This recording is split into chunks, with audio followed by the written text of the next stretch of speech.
En fait, on est tous entrepreneurs depuis des décennies, à la limite, parce que ma grand-mère était entrepreneur, mon arrière-grand-mère était entrepreneur, et on est en train de faire comme si finalement l'entrepreneuriat c'est neuf.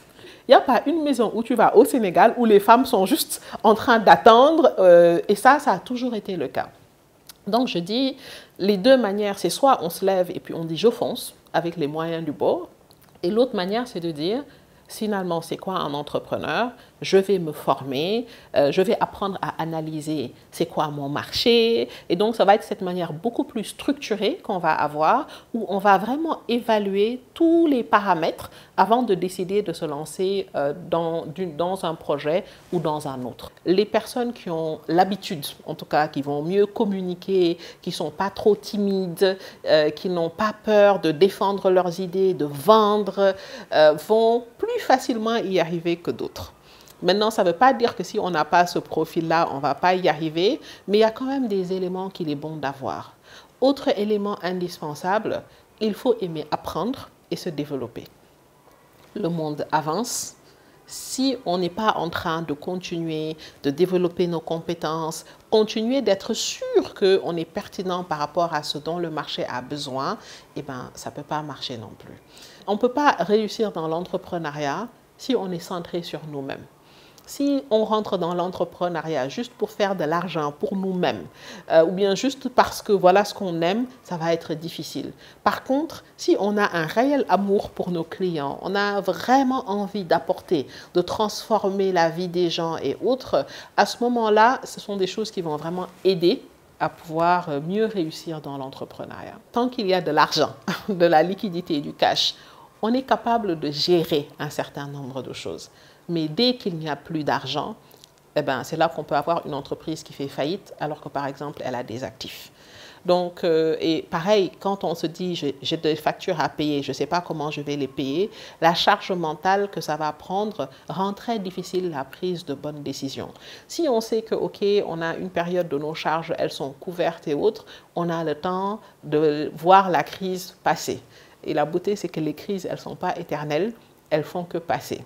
Donc, quand on va parler de bonnes pratiques, c'est déjà savoir qu'il y a une crise qui est là, déjà comment je gère mes finances. Donc, dans les décisions que l'on va prendre, ça ne va pas être le moment de faire certains investissements ou autres. Ce n'est pas le moment de dépenser dans ce qui n'est pas nécessaire parce qu'on veut être sûr que le cash qu'on a nous permet de traverser cette période-là. Maintenant, c'est également mieux communiquer. Il y a une sensibilité à avoir aussi par rapport à ses clients, par rapport à sa communauté. Donc, ça va demander une flexibilité en disant, OK, je suis conscient qu'il y a une crise qui est en train de se passer en ce moment. Donc, je ne peux pas l'ignorer et dire, j'ai des œillères, je fonctionne comme avant. Il y a quand même besoin d'avoir cette sensibilité-là par rapport à ce que les gens sont en train de vivre. Donc, peut-être qu'on va adapter certaines choses dans la manière dont on les faisait.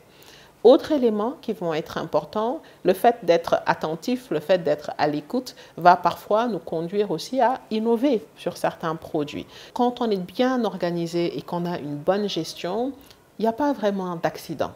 L'échec n'est pas une surprise à ce moment-là. Le succès aussi n'est pas une surprise si on a vraiment le temps de gérer son activité. Le problème va survenir quand on est seul, ça revient à cette solitude-là, qu'on fait des produits et qu'on va passer 95% de notre temps à amener le produit pour que le produit soit au point. Et après, on n'a plus le temps de vraiment gérer et de vraiment faire des choix stratégiques par rapport au fonctionnement de l'entreprise.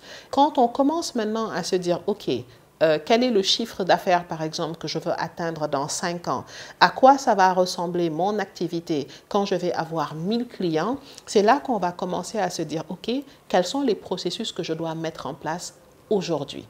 Aux jeunes entrepreneurs, la première chose, je dirais, choisissez ce dans quoi vous voulez être excellent. Quel que soit le domaine que l'on choisit, si on travaille suffisamment dans ce domaine-là, on peut atteindre un niveau exceptionnel. Donc, je dirais, ne vous pressez pas, décidez ce dans quoi vous voulez vraiment être, mais super bon.